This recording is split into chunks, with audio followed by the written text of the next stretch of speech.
Good morning. Good morning. We were giving it a couple minutes as guests join. Thank you so much for joining us this morning for this week's Downtown Download. I'm Shalonda Stokes, president of Downtown Partnership, and I'm joined by my co-host, my partner, Councilman Eric Costello, and we have some amazing guests to introduce to you this morning. Another very informative session planned for you today. Businesses around the country are really having to revisit their human resource policies in response to COVID-19, and really to make sure that organizations are open, that they're fair and supportive around issues related to race and gender. All of these are questions that we're grappling with. We had a pandemic and then a pandemic on top of that. And so having the wrong policies or no policies at all could have legal ramifications for businesses of all types and sizes. In just a moment, you'll hear from our trio of local experts to discuss how the legal landscape is changing and what businesses can do, what you can do to help keep up. So please type your questions in our Q&A box at the bottom. We really want to make sure that we get to your questions. We have some as well, but use the Q&A feature at the bottom of your screen. Before we get to our panel, though, I do want to give you insight on two big things that are happening this Friday with Downtown Partnership of Baltimore and some of our partners. This week is the start of Baltimore Summer Restaurant Week, which is a good thing. I know you see the graphic on screen.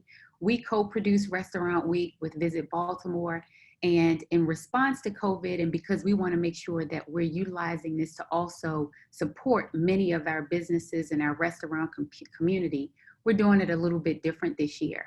And so we've reduced the price to entry from $175 to $25 for restaurants to participate.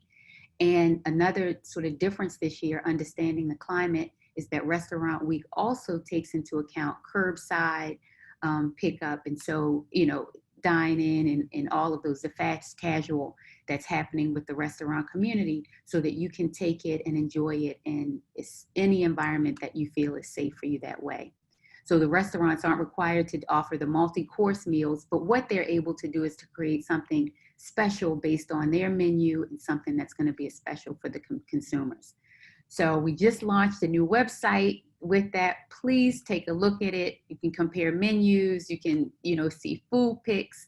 Use the hashtag BALTRW. That's like Balt Restaurant Week. So BALTRW. You can get details and check out the website, BaltimoreRestaurantWeek.com. So that's the first thing. Second thing for you, and this is new to Downtown Partnership as well. This Friday, Downtown Partnership is launching our first Black Business Friday event. It takes place in Center Plaza.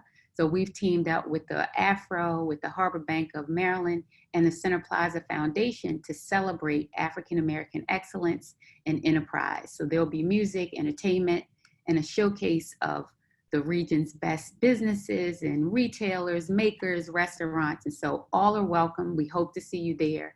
But you do have to register, and we're limiting the capacity to 200 as we want to make sure we are allowing for social distancing. Masks are required. We're doing everything to keep it safe. You can register and get more information on our website, godowntownbaltimore.com. So now that was the end of the commercial part. Councilman Costello, I want to transition it to you to get some updates. And after you finish, I'll come back and introduce our guests. Councilman, take it away. Thanks, Shalonda. I'm a little light on updates today. One thing that I do want to remind everyone of the importance of filling out your census form. I would ask that everyone on the call please remind your respective constituencies of this importance. The city's federal funding is directly tied to how many people reside in the city, and that's directly related to census participation. So please share the word. One other thing you may have seen this morning, there was an article in the Sun. A number of health professionals are calling for further restrictions on restaurants in light of flare-ups related to COVID. Nothing really to report on that at this time, but Shalonda and I, in our role as co-chairs of the mayor's COVID-19 Small Business Task Force, will be closely monitoring that situation, and we'll share any updates as they develop. With that, I'll turn it back over to you, Shalonda. Thank you so much. Yeah, so definitely stay tuned to that. It actually, as we transition to our panel today, Councilman, I think it's very appropriate. As businesses are opening, people are trying to figure out what's happening, what are the legalities around that. And as I mentioned, you layer on the social and racial injustice piece. There's a lot that's happening. And so I'm excited for you to meet our panelists today. We have three of them. If I can ask guests to mute while we do this, that would be great. I don't know if you're hearing it. So our first is Steve Metzger. He's a partner and civil litigator at Gallagher, Evelius and Jones, where the focus area includes education and employment law. We'll also have joining with us Robin Silver. She's a principal at Miles and Stockbridge, whose litigation practice includes product liability and insurance defense, including contract and coverage issues. And our last panelist is Justin Williams. He's a partner at Rosenberg Martin Greenberg's zoning and land use group. He brings a background in public policy to our discussion today. So thank you all. We tried to get a wealth and a breadth of different practices to cover where we know our panelists are going to ask us some questions. Thank you, Councilman. You can begin your series of questions. And I just want to remind our guests and attendees to please write your questions in the Q&A box. And after we finish the first series, we'll make sure that we get to your questions as well. Thanks so much, Councilman. Thanks, Shalonda. Robin, Justin, Steve, thanks for taking time out of your busy day to join us today. It's great to have three folks join us who represent law firms who have an incredible impact not only in downtown Baltimore, but in our city. I'm going to jump right into the questions. First, I'd like to get everyone's opinion on what's the biggest legal development related to COVID-19 that business owners and managers and your clients should know about. Let's start off with Robin. You're on mute, Robin. Sorry, good morning. I apologize for being a few minutes late. I had a little trouble getting in, but here I am. I think our firm, as well as other firms around the state and the country, are concerned about safety and safely getting back into the workforce and advising our clients on the safe way to reopen businesses.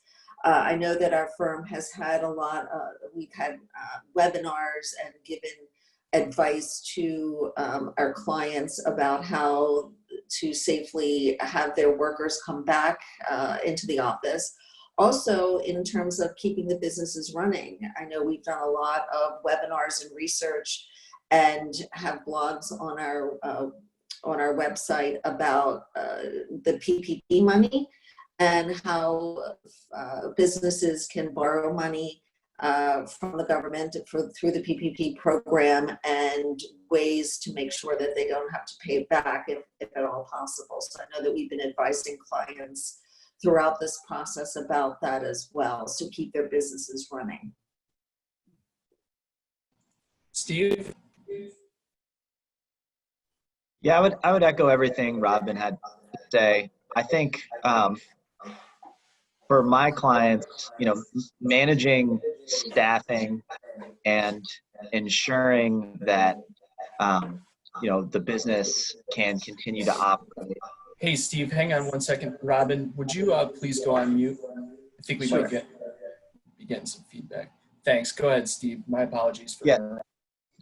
No problem. So managing staffing has been an issue, and there are a number of legal pitfalls that a business can run into if they're not thinking about things like layoffs or salary reductions through the legal lens as well. Of course, you have operating requirements. You need to think about making payroll and all those sorts of things. But as you work through those very difficult issues, you also just need to keep in mind that there are Maryland laws, for instance, that require notice of change in a salary before that change takes effect.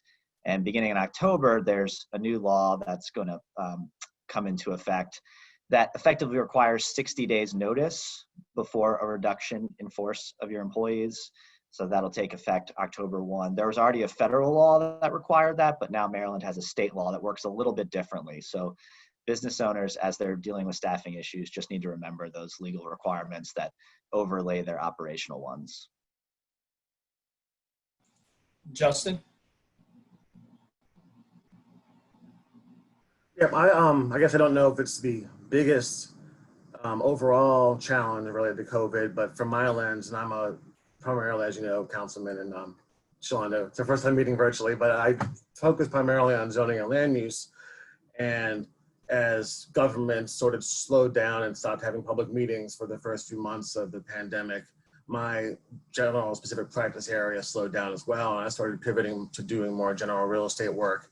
And in that regard, we've seen a lot of huge impact, obviously, on landlord-tenant issues, in especially the retail and office space. So we've been helping clients think through what the obligations are as a landlord generally, or as a tenant, to comply with the government regulations, but also in the context of their lease obligations. And so if there's government mandated closures, does that impact force majeure rules? If there's common area issues, who's in charge of that? Who's in charge of enforcing social distancing guidelines set by the government in areas of a shopping center or an office building that typically no one gave much thought to. And so we've been working closely with clients on that. Additionally, we've been helping, my firm has been a lot on some larger landlords who have mom and pop type stores who needed help getting the PPP loans. And I found it really, enjoyable. Like usually the landlord would help defray our costs to provide the free service to their tenants, because they recognize that having tenants in the building, keeping them there, was the best interest for them, the tenant, and for the landlord to keep the lights on and keep things going. And we've had to uncover a lot of issues that kind of aren't really intuitive in helping tenants get those PPP loans. For example, if you're getting a loan, or is that more indebtedness that you need to think about, as far as, does that trigger a default clause in your other leases and other mortgages you might have? That's just one small example of many that we've sort of had to muddle through and figure out. Thanks, that's really helpful. One of the things that we've been hearing health professionals talk about throughout this pandemic is the importance of contact tracing. And that's essentially when someone tests positive for COVID-19, someone tests positive for COVID-19, who have they come into contact with each and every step of the way, to try and figure out who those folks are, to let them know that they may have come into contact with someone who is COVID-19 positive, and the need to quarantine and monitor their health. And that can prove to be pretty challenging to try and trace all of that. So if I'm a business owner out there, talk to me about how that limits my exposure. Should an employee or customer who is claimed to have gotten or contracted COVID-19 in my business, what is my exposure with that, and how best to handle that? And I'll just open it up.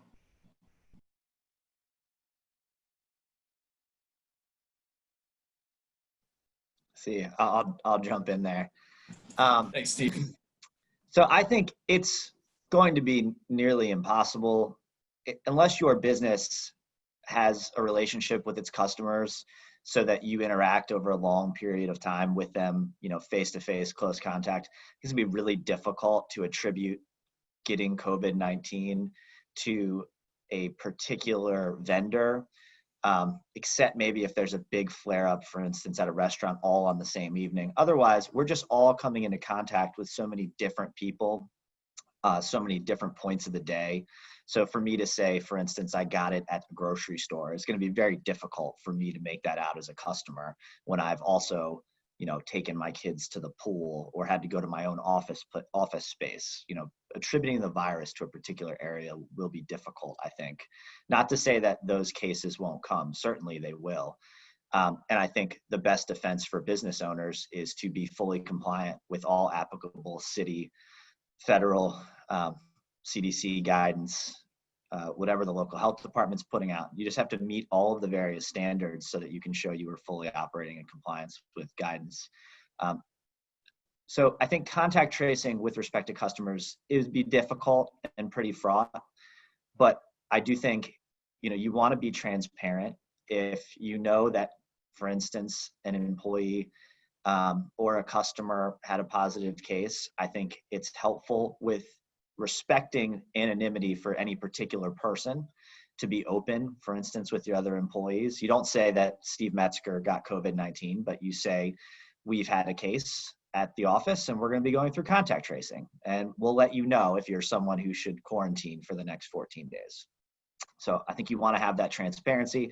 I don't think you want to be in a situation where your employees think that you're withholding information from them that would have kept them safe. And so they learn that there was a case, and they learn who the person was from that person, and they learn that you didn't share that information with them. Not necessarily who the person was, but that there was a case, and maybe they would have acted differently. Maybe they wouldn't have gone and had dinner with their mother or something like that, who's an elderly person.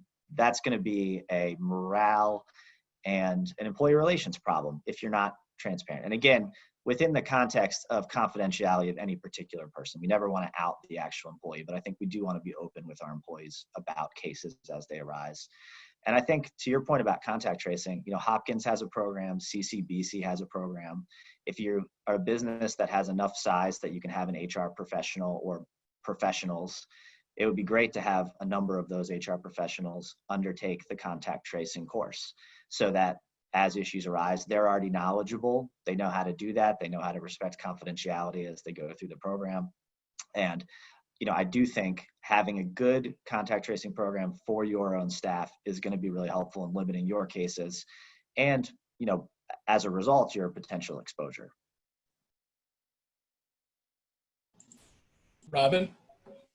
I agree with what Steve said. We are anticipating some of our clients to be inundated with lawsuits. We are already seeing some lawsuits come in concerning COVID. I think they're going to be very difficult cases for plaintiffs to pursue. As a defense attorney, of course, I see it as difficult for the plaintiffs to pursue, in terms of, like Steve said, we come into contact with so many people now that people are more out and about. I can just say what we're doing in our firm.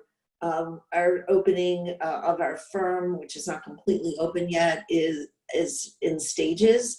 At first, we were had to tell our general counsel and our HR person that we were coming in. They wanted to know who was in the firm, who was not in the firm, and what floor you were on, because we have 8 floors in a building. So now that we've gone to the next stage where you don't have to tell anyone you're coming, other than initially, because each person gets a kit when they first come in with hand sanitizer, wipes, and masks, even though everyone has their own, but we were supplying masks to everyone who would come back to work. We are restricted on the floors that we go on, and if we do go on another floor, we have to tell someone so that we can keep track as to who was on which floor. Unless we're in our particular offices, everyone needs to wear a mask. We have designated spacers for 6 feet for where the copier is, where the refrigerator is. We have specific rules of not eating together in the common areas where everyone would eat lunch together. In our conference rooms, we took out chairs to purposefully space people so that people would not congregate too closely together.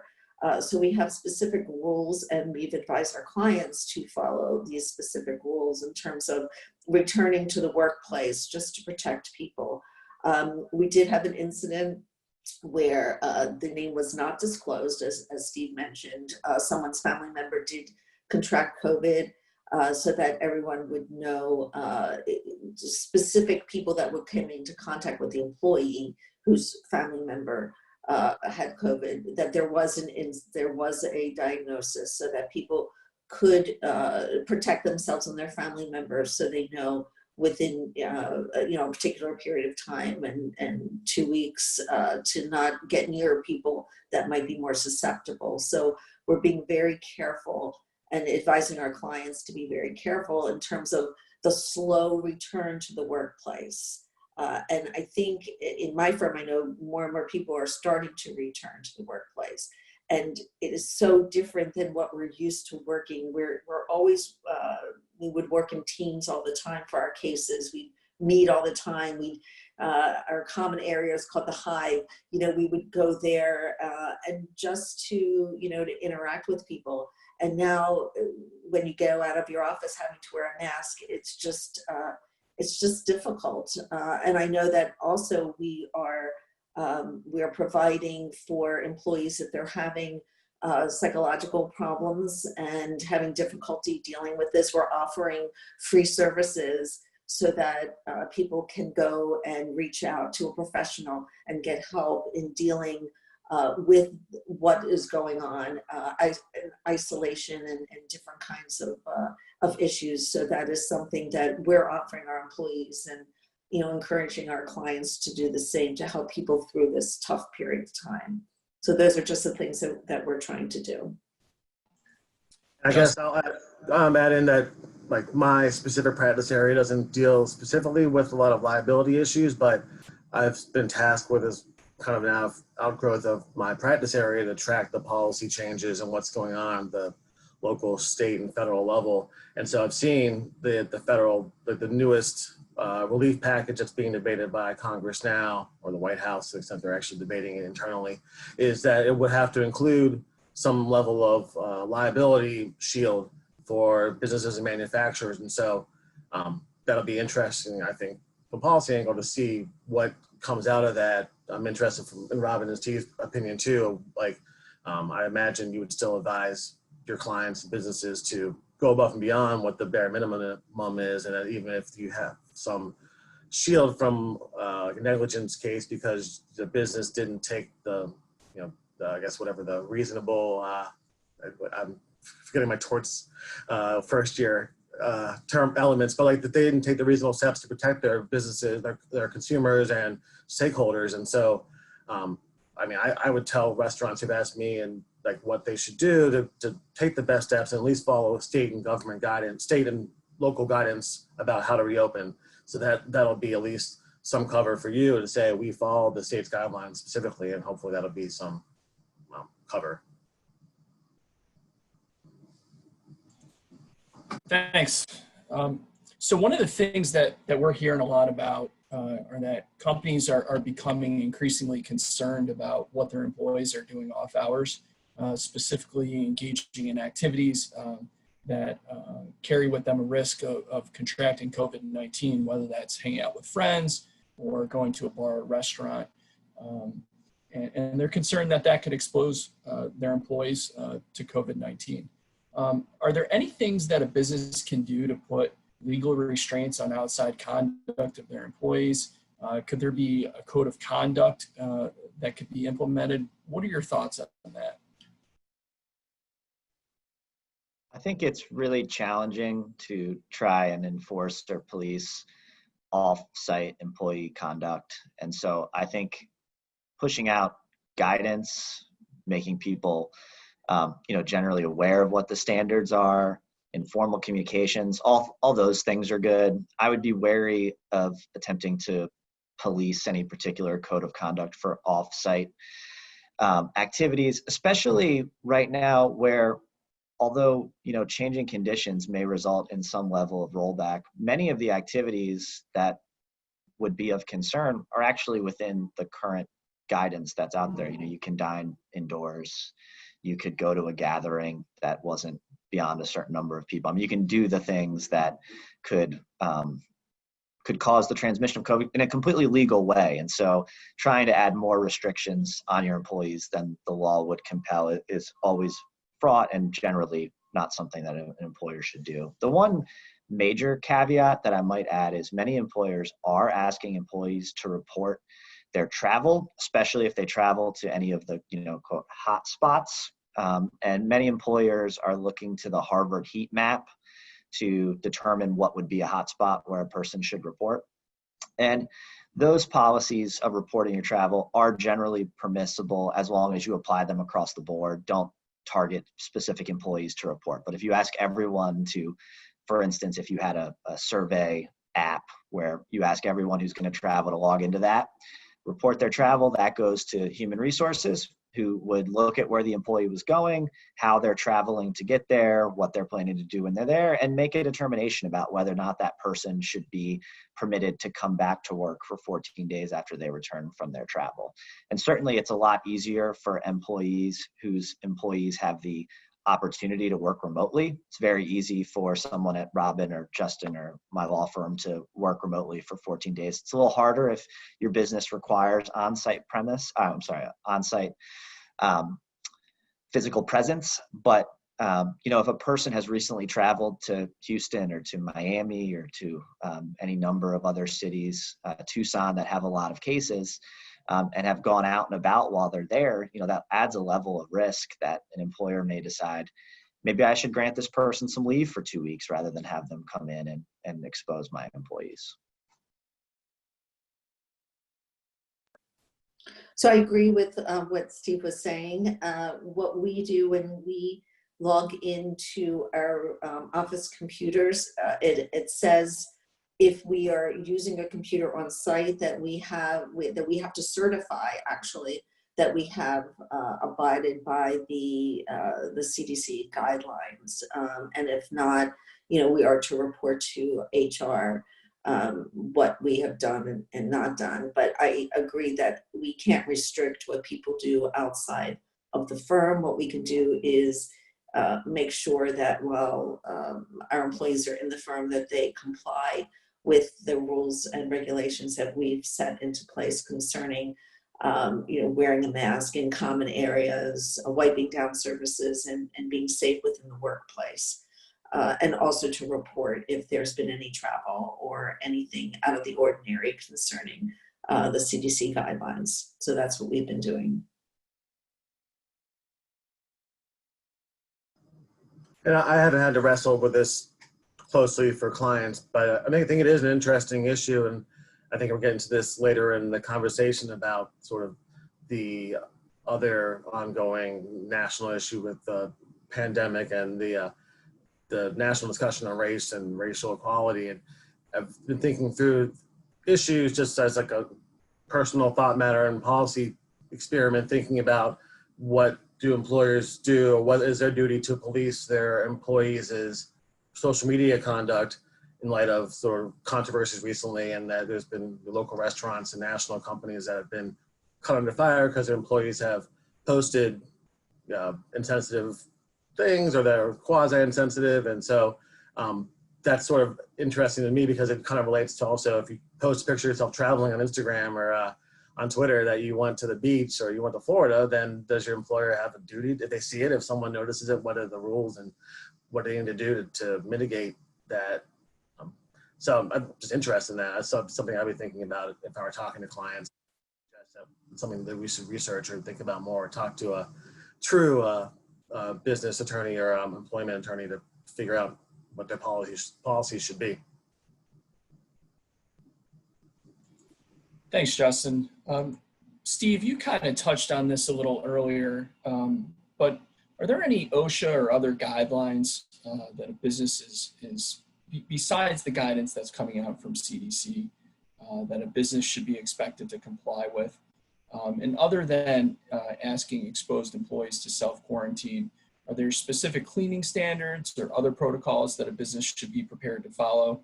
And what, if any, liability exists if a business fails to meet those standards? So yeah, there are a couple OSHA regs that employers should be aware of and think about. One requires an employer to consider what personal protective equipment needs to be available for their employees and then to make that available. And so every business is different. OSHA generally categorizes your contact with people as low risk, medium risk, or high risk. And if, for instance, you were at a high risk job, you might need an N95 mask. If you were at a low risk job, you might just need a cloth face covering. And so the PPE that will be required for any particular employer is dependent on what they're doing, and it requires an individualized assessment by the employer. But if OSHA were to call and ask and say, what have you done around PPE? Your defense would be to show that you considered and determined what PPE was appropriate. And so you would want to memorialize that in some way, a memo to your file, meeting minutes, things of that nature. So that's one thing. The other thing is OSHA does require you to keep a log of on-site injuries and illnesses, and COVID-19 could meet the definition of an on-site illness if you make the determination that the employee was likely to have contracted it at your work site, which, as we were discussing earlier, it's a very difficult determination to make. But there's a lot of discretion for the employer. And there are considerations that you would want to make. Of course, if you get a positive case, don't just try to go off this presentation. Think about reading the OSHA regs, think about consulting with your counsel, think about working with HR, and then make a determination of whether or not you think that the employee was likely to have contracted it at work, and then place it in the log. CDC guidance is important to comply with. There are a list of disinfectants that are approved for addressing COVID-19. And of course, if you have a positive case, you would want to do a thorough disinfecting.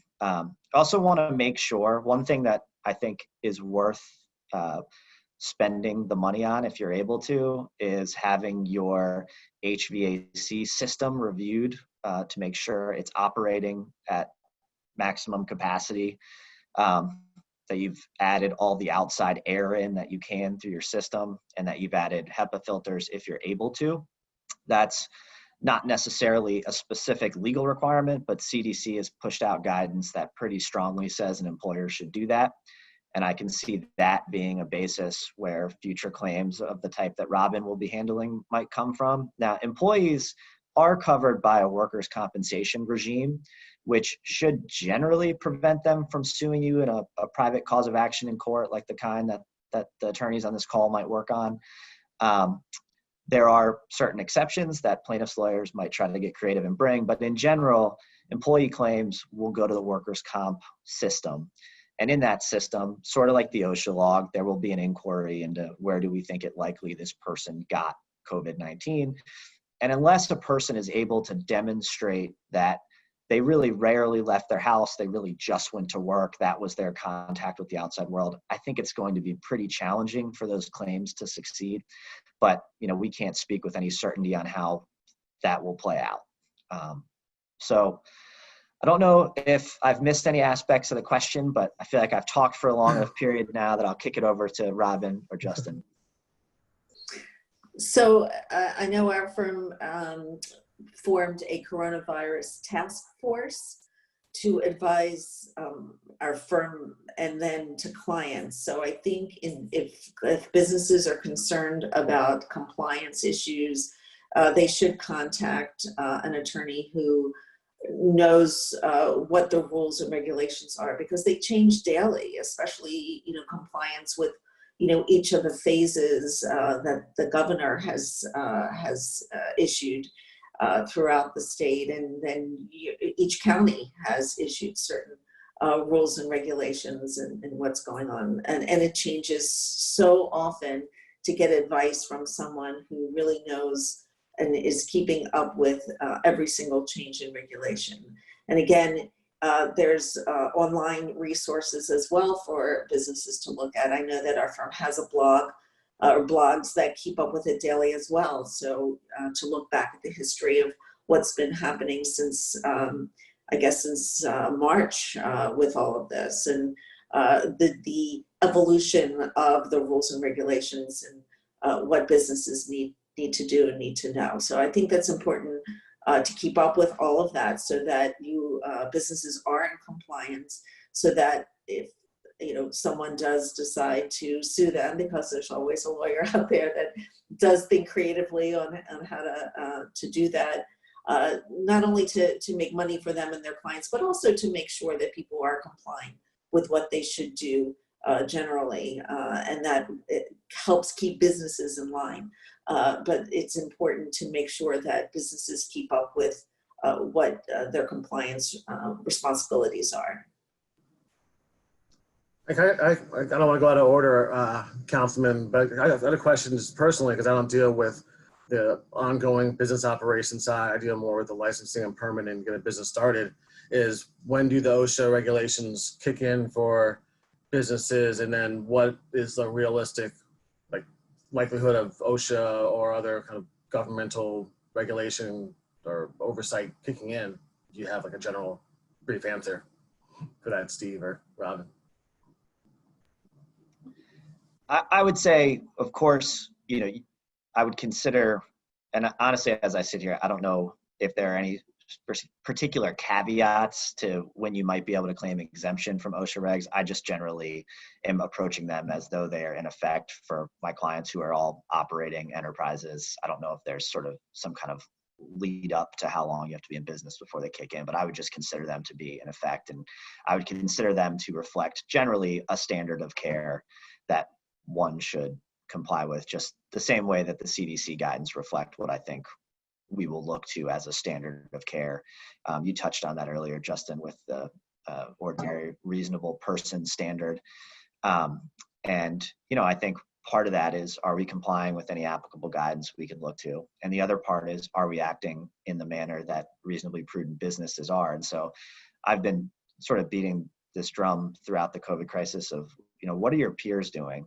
Certainly, if you're doing better than your peers, that's great, but you don't want to be in a situation where your competitor business is acting in a method that is far safer than the method in which you are acting. And so if you are being consistent with your peers, I think that's helpful in showing that you're acting as an ordinary, prudent business would act. Is there more to your question, Justin? No, I was that was interesting. I think people on the call might be interested too. Obviously there's like the good business practice, what the true lawyer would preach, like even if it's not the legal requirement, you want to be a good business operator and think about the holistic impact to your operation, so you should go above and beyond. But I was just curious, like what the practical, like does OSHA even have investigators going around now as a sort of a complaint driven system? Or something between. It's a complaint driven system. They have investigative authority, but and I don't want this to dissuade anyone from acting in a completely safe manner, but in general, I think at this exact moment, your risk of OSHA investigation is probably as low as it's been, because there's so much happening all over the map, and they're busy at meat packing plants and large manufacturing sites, and just don't have the capacity to come into a regular small business unless they received a complaint, which they could. But I think it's more so less fear of the investigative action for me than if you get sued at a later date and the plaintiff's lawyer can demonstrate that you were out of compliance, and what that does for your likelihood of success on the underlying claim. Shalonda, I have one more question. First, I want to take a minute to acknowledge Justin as one of our most dynamic guests so far on the Downtown Download. I think he may be the first guest who has asked a question of one of our other panelists. So that award goes to Justin. Shalonda, before I go back to you, and I know we're getting some questions in from our audience now. Moving on from COVID, we've spent most of the episode talking about that. We're also dealing with another pandemic of racial injustice. Issues of race, class, gender, et cetera, can be very polarizing.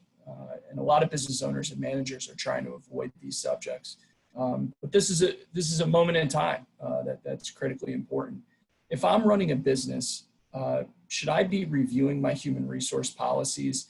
What changes should I be thinking about making? And I want to ask each of the panelists to touch on this, but I also want to ask Justin to touch on a program that RMG recently rolled out that we've talked about in the past, Justin.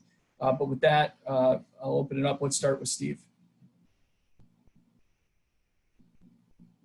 Yeah, I mean, this is a perfect time to review your human resources policies and make sure that you have not just a fully compliant anti-discrimination and anti-harassment policy and good, strong recruiting policies that take bias out of the recruiting process. So you want to make sure that you have fully legally compliant policies, but you also want to make sure that they're effective, that they work, that people feel like they can utilize them, that people have confidence in them, that they don't feel like if I bring a complaint, either I won't be heard or I'll be punished for it. And so it's both a look at, what do we have to do to get in legal compliance, but further than that, what do we have to do to make sure this works? Because if people are in a workplace where they feel like they can bring discrimination and harassment complaints up and that they'll be taken seriously and it will be investigated, those people are, they're both happier employees, but they're less likely to perceive themselves or to feel like they're in a workplace that victimizes its employees. And you certainly don't want that. And so I think this is the perfect time to explore those things, to look at it. With counsel, certainly you want to look to your labor and employment lawyer for that. But also, to the extent you have the budget and capacity to engage outside experts that can give you additional help and information on how do you eliminate implicit bias from your recruiting processes. How do you increase diversity? How do you make sure that the leadership of your organization generally is consistent with the staff of your organization if it looks like you've gotten a little bit out of whack that way? And so I think these are good things to explore. I know that, it's great that we are coming to, a reckoning in this country and hopefully addressing some of these systemic issues. It's also just a very difficult time, though. I mean, we just had a 40-minute conversation of all the risk and exposure people are facing. And now we are attempting to address other issues of just as significant importance. And there's just a lot happening. So I understand that there's a capacity issue for what you can do, but I think baseline, making sure that your policies are compliant and work is something that you should make a priority.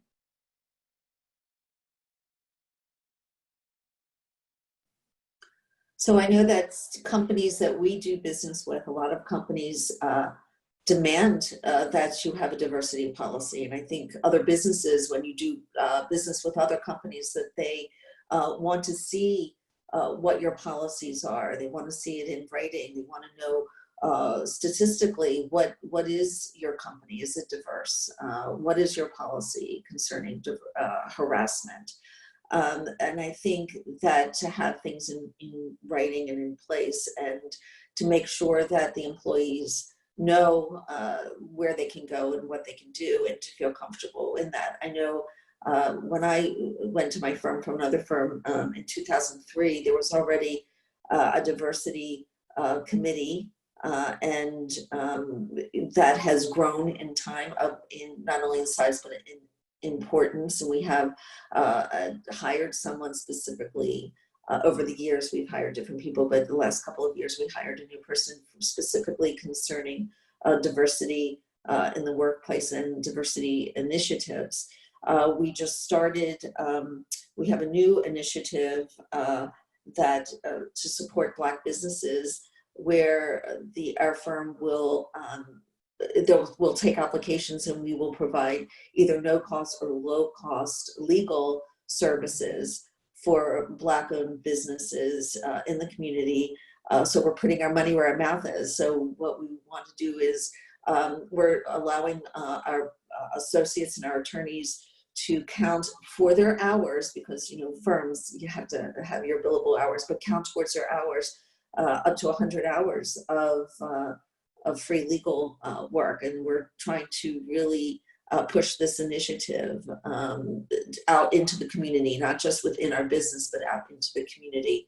And I think other communities and maybe other firms will follow suit to try to change the tone and change the dialogue in Baltimore. I think Baltimore has a bad rap, and we need to work together to change that perception of Baltimore and the city, and get people more engaged and back into the city. And I think if businesses pull together and do that together, I think we can do a lot for Baltimore together.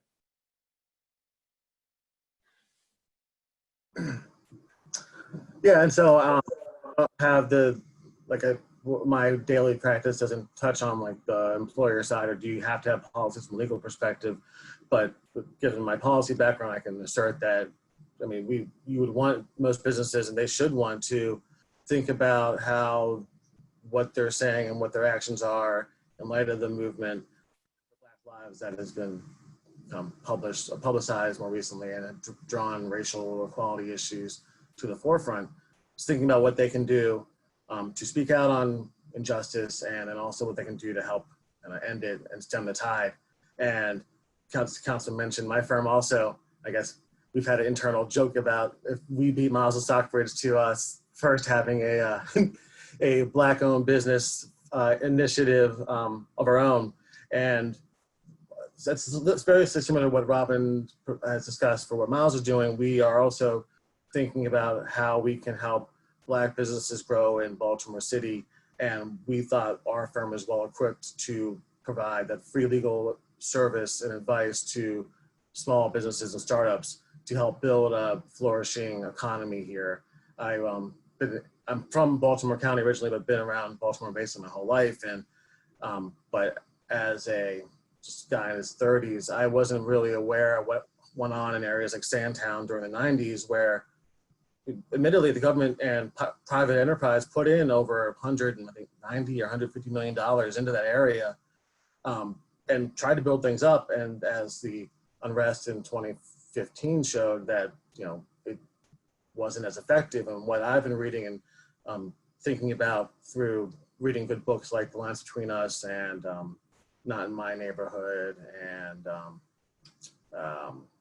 the rise of racial segregation is that the issues seem to be that there needs to be the holistic push, not just about ending de jure racism and thinking about housing. It's about creating jobs and promoting economic independence from the Black community. And so our thought as a firm is that we don't want to be top down and kind of guide things. We want to help promote this ecosystem to grow, so that there will be more green shoots that'll help provide more jobs in the community than as the community sees fit. And we're hopeful that it'll take off and that'll spur more firms in the region and the area to think about what they can do to help end or at least reduce racial inequality. And I'm sure we'll put a link to our firm's website application page for panelists to see and promote in their networks, because we're still taking applications. Our firm is taking 5 businesses or startups for at least a year to provide the free service to them. So I think our deadline is closing in 2 weeks, and so we hope to get more applicants in. Thank you. Shalonda, back to you. Yeah, thank you so much, Councilman. Thank you to all of the panelists. This has really been interesting, especially personally for us at Downtown Partnership. As I did the introduction overall, I am the president, and many people knew Kirby for 15 plus years. So I'm the new president who came in during the pandemic. And as you layer on top of that some of the racial inequality that exists. And so we are, as an organization, going through some of those things as well. And so it aligns itself with some of the questions that we're getting in now.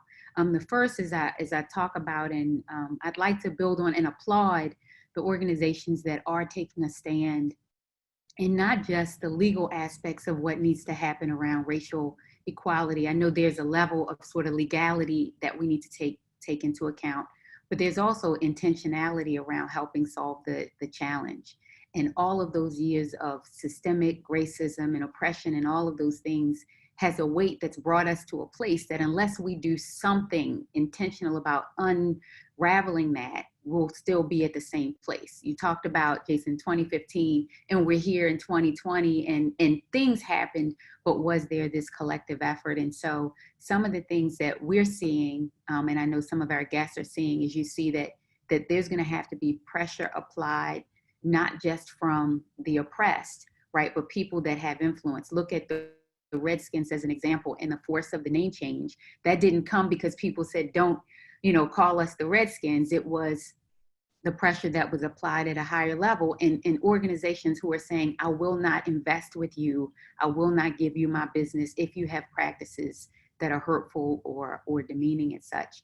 With Downtown Partnership, and this may be a place that we start to sort of parlay how we could work together, we're also looking at opportunities with our members, with our partners inside, that we can do some things that are specific for Black businesses. We are currently working on some things to say for some of the property, what we recognize in downtown is, as many people are working from home, we can see that these days real estate may not be the same, may not look the same. Maybe there'll be some open real estate. Are there some things that could happen in the form of supporting Black businesses in those spaces, right, to do that? And so we're looking at some of those things as well, and look forward to being able to partner that maybe with some of the services that you all are offering to then help sustain those businesses. We get them in there, they get legal support, we get different counseling, and who's to say what happens after a year of that sort of intense effort along the way. So thank you for that. Wanted to let you know what we were doing in there. One question though that goes back, and this is another thing that we've talked about, Justin, you mentioned the call out about Facebook and social media as it relates to COVID. And so, you know, I know you sort of threw it out as a challenge, but I'd like to get some feedback from Robin and Steve if you think there's merit, but you see on a team member's social media page that they're at an event close to the event is, you know, no masks are worn. You can tell that there's partying going on and everybody is close. From a corporation's perspective or an organization's perspective, do we have the authority? Because, you know, on one sense, you're looking like you can be coming back to the office essentially with a deadly weapon, right? You could come back with COVID. You know, can an organization stop that employee from coming in? Can an organization force quarantine because they've noticed or witnessed, have proof of behavior that was not consistent with the practices of the organization? Yes, I think they can. So, you know, there are laws that prevent discrimination on the basis of disability, including a perception that a person has a disability. But the EEOC has come right out and said that COVID-19 presents a direct threat to health or safety. And so if a business determines that it would constitute a threat for an employee to come in because they've engaged in conduct that is unsafe, that, with all the caveats that this is not specific legal advice, that business should generally be pretty safe. They're acting within the EEOC's guidance. They've made a good faith determination. I think the harder question might be, you know, and I think maybe you were alluding to this, Shalonda, where that activity is in the context of the employee exercising some other right. You know, so they're at a march and they've removed their mask. Does the employer think it's appropriate to take action? And I think that's a much, much harder question. It is. But if they were, you know, at a backyard barbecue or, you know, at Secrets or something, certainly the employer can apply the appropriate standards. Which is, and Robin, I didn't know if you had anything. And I should qualify too, Yeah. that I am not implying that there's anything wrong with going to Secrets. It's fully open. So I would, you know, be happy to, if anybody personally wants to ask me that, I'd be happy to consult with our labor and employment department, because I don't want to give out legal advice. But what I would say is what I have done is personally counsel an associate or employee or, you know, legal assistant, or even, you know, my secretary about, you know, things that wouldn't be really necessarily appropriate, or what's in the best interest of the firm or the co-workers. So I like to do that personal touch, that personal counseling, but to give really a kind of a legal advice about that, if anybody wants to reach out to me personally, I'm happy to reach out to someone in my firm who does labor and employment law, which would, you know, I'd feel more comfortable in giving that kind of answer too. No, and I understand, and I think that's the disclaimer for this webinar overall. I think while we recognize you all are experts in the industry, each case is different and specific and has nuances, and so we recognize that. But we do have a group of things, because we're all sort of learning this COVID thing together. It's evolving. I can tell you, for us at Downtown Partnership, we've now moved to taking temperatures outside before our team members come in, right? So that you don't bring that into the building. We have, you know, places where people have to sign in and out or use your badge so that we can tell where team members are, a limited number of people on the elevator at one time. And so all of those processes and policies we put in place, but each day we learn something new and it continues to evolve. And so we definitely hear you loud and clear. Just one more question. It's around the COVID piece too.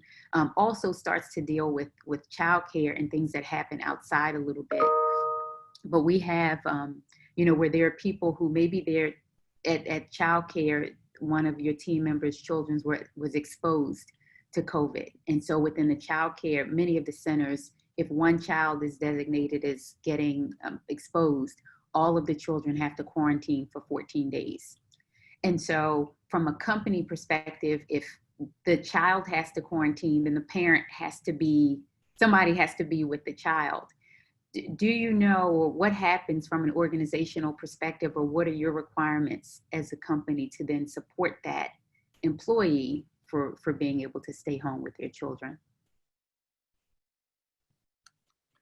So, and again, good caveat on not specific legal advice, but so there is a federal law called the Families First Coronavirus Relief Act that provides emergency paid sick leave and emergency childcare leave for employees of certain businesses that meet the eligibility requirements. And so it's not all businesses, but some businesses are covered.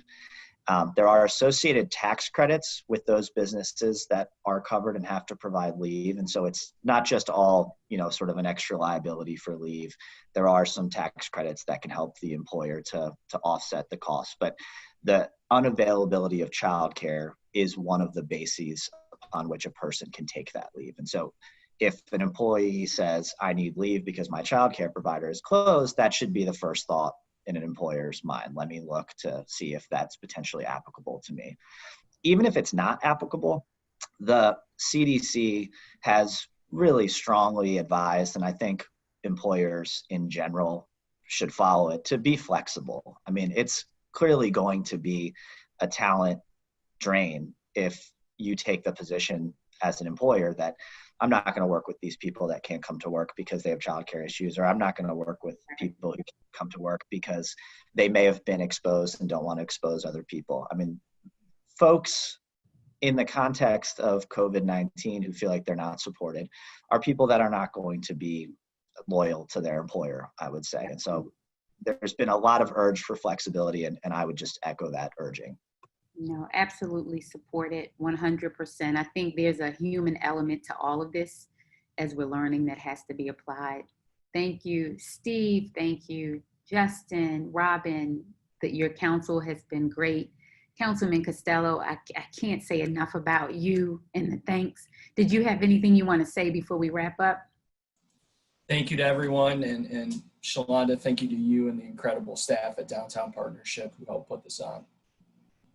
Thank you so much. Yes, shout out to Mike Evans, to Lauren, to Nicole, and our entire team here at Downtown Partnership. I thank them for helping us continue to stay relevant, look good, keep our city clean, safe, and thriving.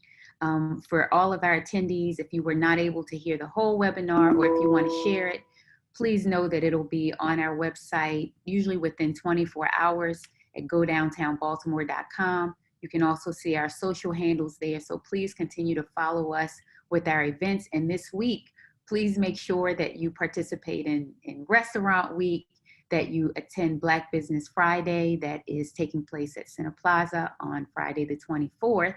And one thing that I didn't say, but I hope you get to check it out, we have a parklet, which is outside parking, that's on Charles Street now in between the 300 and 500 block. And so I think it's at Casbar now. You can see on our website the schedule for how it's shifting. Hope to see you there. Stay tuned, and thank you for joining us.